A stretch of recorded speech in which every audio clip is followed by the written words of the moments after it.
여러분, 자영업자 소상공인들이 결국 말입니다. 폐업이 부럽다는 이야기까지 나왔습니다. 그도 그럴 것이 보세요. 장사가 안 됩니다. 장사를 하고 싶죠. 들어오는 사람이 없어요. 워낙 지금 코로나19가 창궐하고 있고요. 오미크론 변이가 50%를 넘어서는 바람에 심각하다 못해 지금 자영업자들은 절규하고 있다는 뜻입니다. 많은 자영업자들이 지금으로부터 4년, 5년 전에 창업을 했다면 빚이 없이 창업한 사람들이 대부분입니다. 그렇지만 2020년부터 시작된 최저임금 인상이라든가 2019년에 시작됐죠. 2019년 그리고 2020년 코로나19의 창궐, 2021년 코로나19의 지속, 이런 것들이 결국은 말입니다. 자영업자들에게 점점 빚을 늘려갔습니다. 고정비도 내야 되고 인건비도 내야 되고 세금도 내야 되니까 장사가 돼야지 이게 고정비도 내고 인건비도 주고 세금도 내는데 장사가 안 되니까 점점 자영업자들은 돈을 빌렸죠. 1금융권에서 안 되면 나중에는 2금융권까지 돈을 계속 빌릴 수밖에 없었던 겁니다. 어떤 분은 이런 얘기를 합니다. 지금 카페를 운영하는 분 중에 나는 카페 창업할 때 빚 하나도 없었다. 그런데 4년 만에 지금 빚이 1억 2천이다. 이렇게 이야기할 정도로 지금 상황이 좋지 않다는 거예요. 여기서 문제가 하나 생겨요. 무슨 문제가 생기느냐. 1억 6천의 빚을 이게 어떻게 해결할 방법이 없어요. 폐업을 하고 싶어도 폐업을 못합니다. 왜? 1억 6천을 반환해야 되기 때문에. 장사는 안 되죠. 1억 6천을 폐업은 하고 싶죠. 그러면 1억 6천을 반환해야 되니까 폐업도 못하는 최악의 상황을 지금 자영업자들은 겪고 있다는 뜻입니다. 실제로도 지표로도 나옵니다. 지표로도. 여러분, 방역 조치별로 소비 감소에 미치는 영향을 한국은행에서 조사를 해봤습니다. 그랬더니 영업시간 제한이 48%로 가장 많았습니다. 게다가 모임인원 제한이 37.6%로 두 번째고요. 여기에다가 집합금지가 7.8%고요. 수용인원 제한이 6.6%였습니다. 결국 말입니다.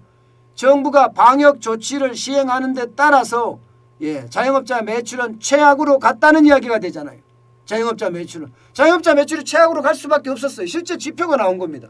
이거는 제가 뭐 거짓말하는 것도 아니고 딴 데서 나온 지표도 아니고 한국은행에서 나온 지표예요. 한국은행에서 이렇게 나온 지표를 보니까 방역 조치별로 자영업자들은 진짜 초주금이었구나 이렇게 생각할 수밖에 없습니다. 그러니까 빚이 장난 아니니까 빚이 눈덩이처럼 늘어나는 눈덩이처럼.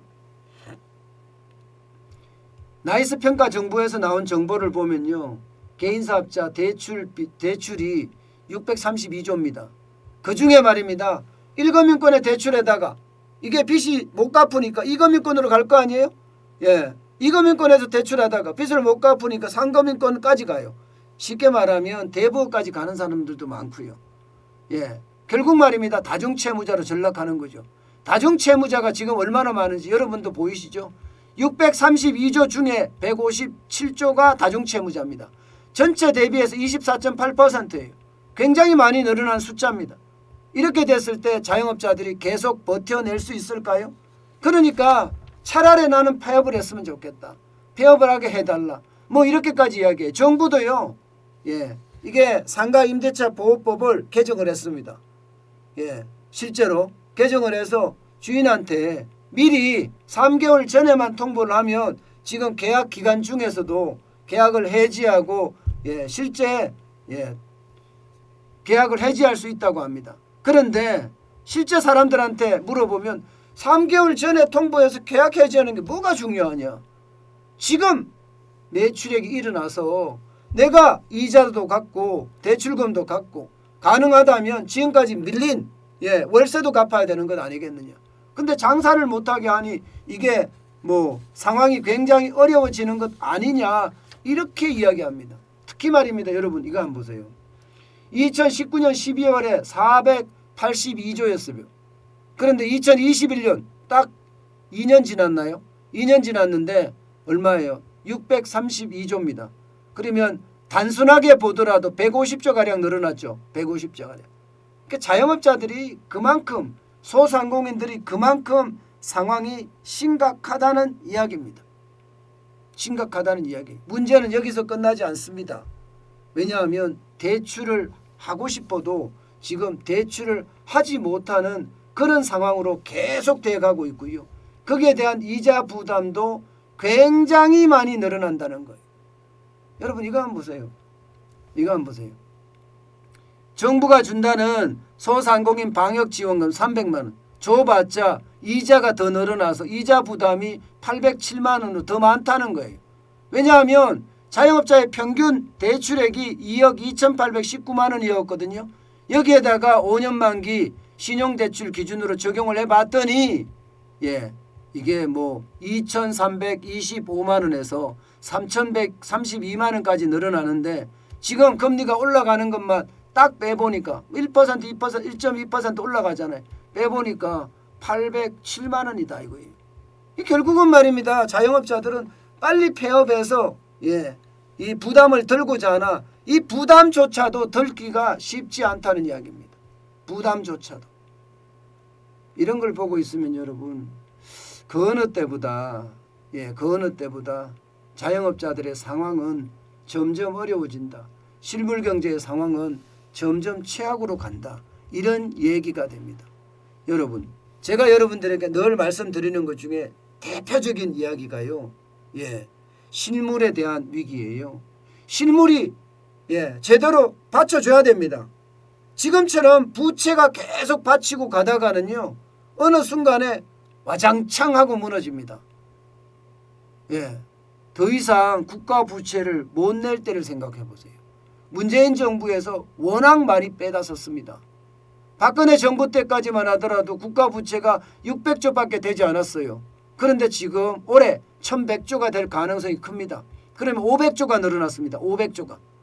600조밖에 안 되던 국가 부채가 500조가 늘어나서 1100조가 된다고 가정을 해보세요. 그러면 전 세계 신용평가 기관들이 가만히 있을까요? 전 세계 신용평가 기관들이 대한민국의 국가 신용 등급을 떨어뜨릴 수도 있습니다. 그렇게 됐을 때 충격은 감당하지 못합니다. 저는 그래서 실물이 활력을 받을 수 있는 방향으로 방역정책이 나와야 된다고 생각을 해요. 계속 이야기하지만 바닥 경제의 실물이 살아야 됩니다. 지금처럼 자꾸 부채로 떠받치려고 하면요. 이거는 결국 망가집니다. 제가 이 이야기를 벌써 오랫동안 했습니다. 오랫동안. 그런데 참 여기에 대해서 아무런 그런 대책이 안 나오는 걸 보면 답답할 따름이에요.